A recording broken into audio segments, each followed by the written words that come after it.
हम लोगों को तो उस वक्त पता चला है जब ये तुषार जोशी ने किया है, हमें उस वक्त पता चला है, क्योंकि ये इतनी एक थर्ड रेट एमएमएस की आप फ्रैंकली पूछे ना तो एमएमएस के लिए आई एम नॉट बॉदर्ड, क्योंकि सबके बने पड़े, सबको पता है कि किसको ज़रूरत है ऐसी चीज़ों की। यूट्यूब पे कौन डालेगा, कोई रिस्पेक्टेबल फैमिली कौन ये करेगा। मगर ये जो न्यूज़पेपर, ये बॉम्बे टाइम्स ने जो किया है, ये बहुत अफसोस की बात है। आज बॉम्बे ये टाइम्स ऑफ इंडिया जो है, ये इंडिया का एक सिंबल है।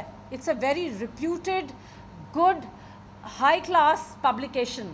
इन्होंने एक ऐसा आदमी कैसे हायर किया, इससे ये उसकी ऑथेंटिसिटी प्रूफ हुई है कि बॉम्बे टाइम्स में एक आदमी कहता है मैं तो छापूंगा, तुम बाद में डिनाई करना। It's very bad for the newspaper. हमें आप छोड़िए, इस आदमी को इस आदमी को न्यूज़पेपर को सज़ा देनी चाहिए, हमें नहीं देनी चाहिए। न्यूज़पेपर को सोचना चाहिए कि हमारे ऊपर कितनी बड़ी एलिगेशन है और ये इस पेपर पे इन ब्लैक एंड वाइट है। This is nothing which is out of my mind और हर माइंड, या हम लोग अपने आप को प्रोटेक्ट कर रहे हैं या कोई चीज़ छुपा रहे हैं। अगर आज ऐसे होता we wouldn't be here with all you friends. लेकिन एक बात बताइए कि एक दिन पहले आपको पता चला था कि जैसे उन्होंने पता कि जर्नलिस्ट ने बोला कि कल मैं इसको पब्लिश कर दूंगा, आप डिनाई कर दीजिए, तो आप एक दिन रुकी क्यों? दूसरे दिन प्रेस कॉन्फ्रेंस के लिए Zara, my daughter was not here.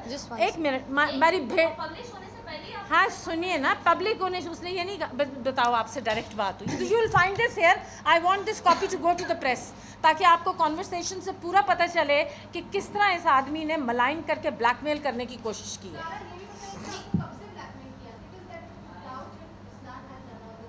See, I'll tell you one thing. मुझे बोला गया था कि quotes दीजिए. What do you have to say on this? So I told Tushar, I said, I have no problem at all. आप जो भी मुझसे सवाल पूछेंगे मैं उसका जवाब देने के लिए आपको बिल्कुल तैयार हूँ. Because it's not a very big thing for me. I'm a woman of today. If somebody's gonna ask me these questions, I will answer them very openly and freely. And I have nothing to hide. So उन्होंने मुझे कहा कि मैं ये questions हैं, did you were you dating Ruslan, did Ruslan break up with you because of this MMS. मैंने उनको बोला कि जो भी क्वेश्चंस हैं मैं आपको अपना ईमेल देती हूँ, आप मुझे मेल कीजिए क्वेश्चंस और उसी ईमेल पे I will answer my questions and reply back to you. तो उन्होंने मुझे बोला कि नहीं ऐसे नहीं होता, जो कि बहुत ही फ़नी बात है because even mister Bachchan does it today. So, and I was protecting myself, and I think I have every right to do that.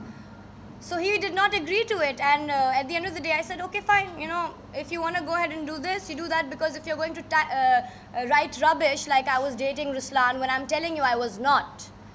मैंने कहा if you want to write an MMS thing that there's something on the YouTube or whatever, you can go ahead and do that. But what does this guy have to do with it?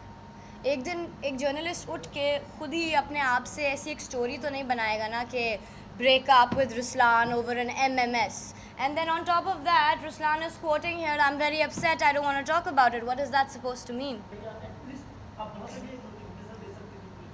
देखिए मैं थी Dubai में, and to be honest मैंने नहीं मुझे इस हद तक नहीं मालूम था कि what he is going to do.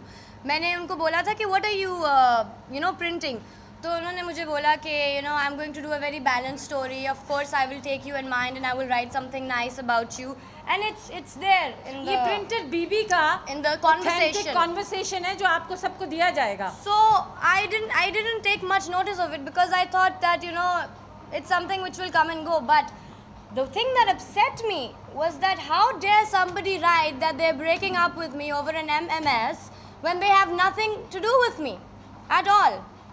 How can somebody do that? I'm a girl first of all, and I have a family, I have friends. जिस तरह ये लड़की खड़ी हुई हैं या आप खड़ी हुई हैं, I'm exactly the same.